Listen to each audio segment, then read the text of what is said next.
What's up guys, welcome back to another SFSC Tech video. So today I have with me the iPad 8 generation. So today we are going to do a full review of this iPad 8. So if you're new to my channel, definitely subscribe and press the bell icon so you won't miss these types of awesome videos. So now let's get into the video and see what Apple has to offer in this package. Let's talk about the build quality on this device first. As soon as you get this on your hand, you can see that this device is made out of aluminum and the color I have purchased is the silver color. So I like this color a lot than the black, but in the display, as you saw, the bezels are a bit noticeable if you get the white silver color. And you can see the Apple logo. Do not put a case and cover this, because otherwise you cannot show off. And you can see an 8 megapixel camera here, and you can see the iPad and iPad logo, and you can see the IMEI number. When we go to the bottom, you can see the Lightning port, and you can see 2 speaker grills for your audio visuals. And you can see you can connect a keyboard here, which is very nice and use as a laptop if you want. And you can see the volume rockers, the power button is over here, and the volume rockers are here, up and down. So it's a bit confusing to see the power button over here, because this is like the iPhone SE style, because the iPhone SE 2016 also had the power button over here. So when it comes to the front, you can see the 1.3 megapixel camera, which I'm not a fan of. I'll talk about that later. And you can see the Touch ID. You get the Touch ID again, which is kind of old, but still many people are there which prefers the Touch ID, because Apple's own iPhone SE 2020 came with the Touch ID. So it's not a big surprise to see this. So overall, it's a very solid and a premium build quality. So I like this old design compared to the new design. So let's get into the display on this device, which is the most curious part, because this device only comes with an 1080p Retina IPS LCD panel, which is up to only 264 ppi. So you might think that the display quality on this device is not that great, but it's fantastic. Apple have made some changes to this device. Firstly, you can see that the typical brightness on this device is up to like 450 nits, which is very usable in the outdoor condition. So in indoor, I don't need that kind of brightness. This much is also very enough if you are using this indoor, but for your needs, it might go up to 450 nits if you are using this in an outdoor environment. And you can see that you get haptic touch on this device. You can press like this and you can activate some functions, which is similar to 3D touch, but 3D touch has gone way long on iPhones, which is a feature that I love to see, but it's not there still. It won't even come. And you can see you get dark mode, light mode, and you can see you get night shift. This is similar to Samsung's blue light filter. So overall display quality gets a thumbs up from me. Apple has done a good job with the display quality on this device. Now let's get into the performance, which is the huge upgrade this time, because compared to A10 on the iPad 7 and the iPad 6, you get the A12 Bionic chipset here on this $300 iPad, which is just fantastic, and it performs excellent for the price. And I don't need to even talk about the performance. It just flies. Nothing this phone can handle. Even if you do heavy gaming like PUBG session for like 2 to 3 hours, there is no overheating on this device. So that's a very good plus point.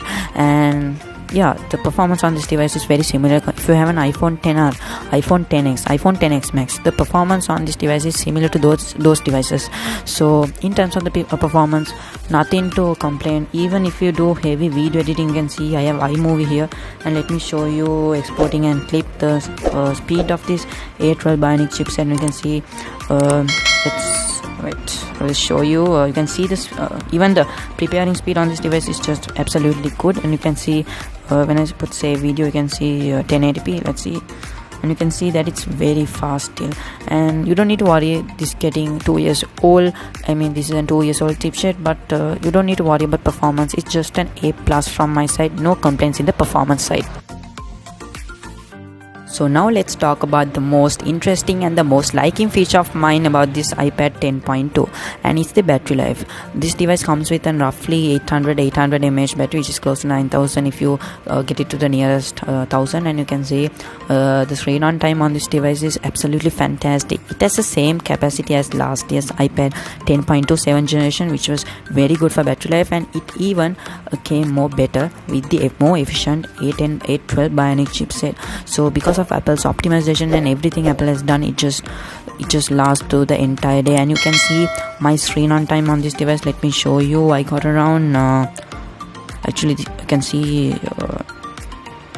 it's roughly about 8 hours screen on time. You can get it to 9 hours if you don't use it that much extensively. You can see 8 hours and 56 minutes of screen on time, which is roughly about, you can get around 9 to 10 hours max, and that's a very good feature to have.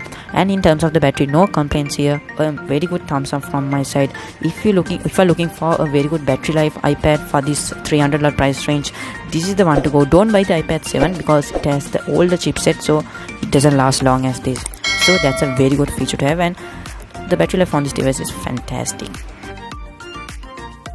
Now let's get into the camera performance on this device, which is I'm not a big fan of. First, let's get into the specs on this camera setup on this iPad. You get the same 1.3 megapixel selfie camera, which is hot garbage and I'm not a fan of.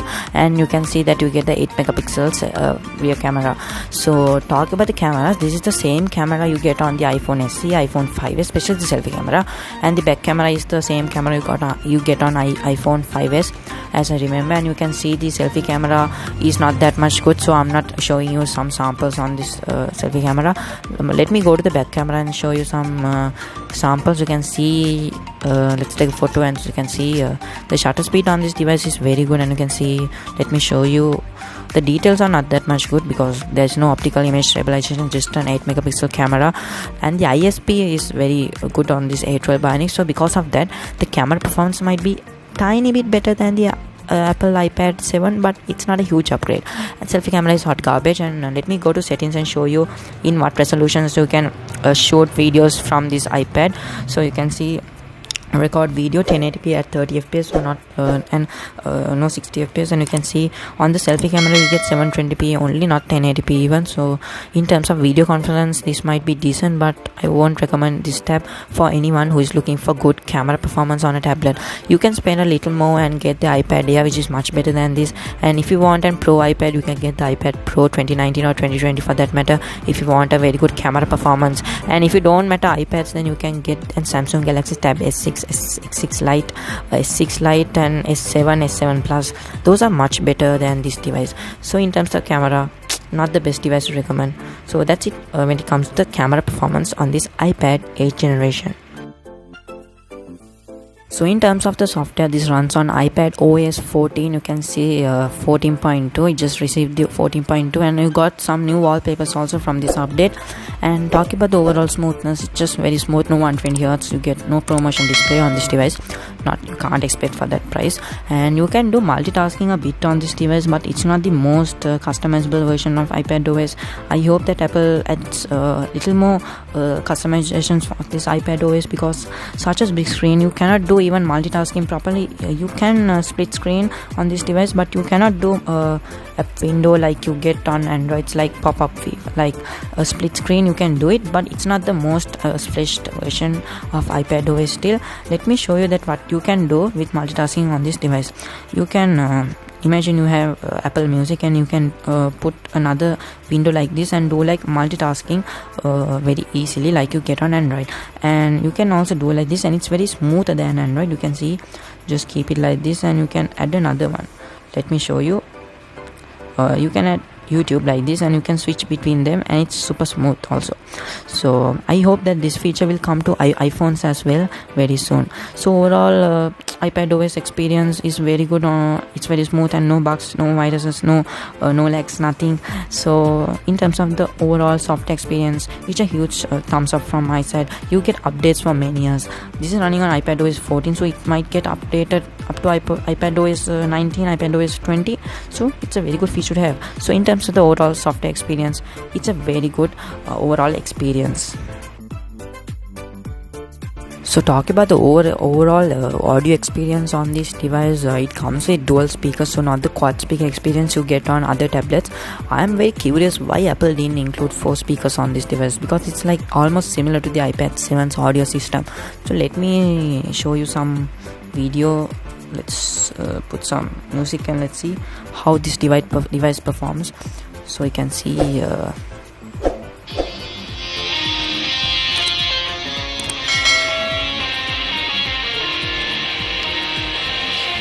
So that's how the audio performs on this device. I cannot show you the full clip because copyright strokes are there, so sorry for that. I cannot show you the whole video clip. And overall sound quality, there is bass, there is treble. The sound quality on this device is just fantastic. Not the quad speaker you get on other devices, but stereo experience is much better on this device compared to those. The separations on the bass and the trebles and mid-size vocals, everything is just absolutely fantastic on this device. And you get the headphone jack still, so you might be happy that iPad Pro for instance iPad Pro, I think it doesn't have a headphone jack. So, and most of the Android tablets doesn't have this headphone jack, so you might be happy that you are still getting the headphone jack on this device. So whom should I recommend this tablet? So if you ask me for whom should I recommend this tablet, I'm recommending this to anyone who likes Apple iPad OS. But if you don't like iPads, there are many options to go, such as the Tab S6 Lite. They are very good tablets, but if you want better performance, if you want very good gaming experience, if you want to edit videos on your iPad, then I mean your tablet, then this is one of the best ones to get. And if you want heavy gaming especially, this is one of the best one to go. And you want to go through very longevity, then this is one of the best things that you can get on an iPad. Actually this device, because you get many more years of updates on this iPad compared to other Android tablets. So in terms of overall, the camera on this device is pretty decent, but the selfie camera is not that much good. Actually it's not good at all. So if you're a photographer, don't get this tablet. You might be searching for some tablet else. So that's the iPad 8th generation. What do you think about this iPad? What's the things I missed on this video? Definitely put a comment down in the description. I will answer to every comment as soon as I can. So this is SWC Tech. Thank you very much for watching this video, and I'll catch you in my next video, guys. Stay safe.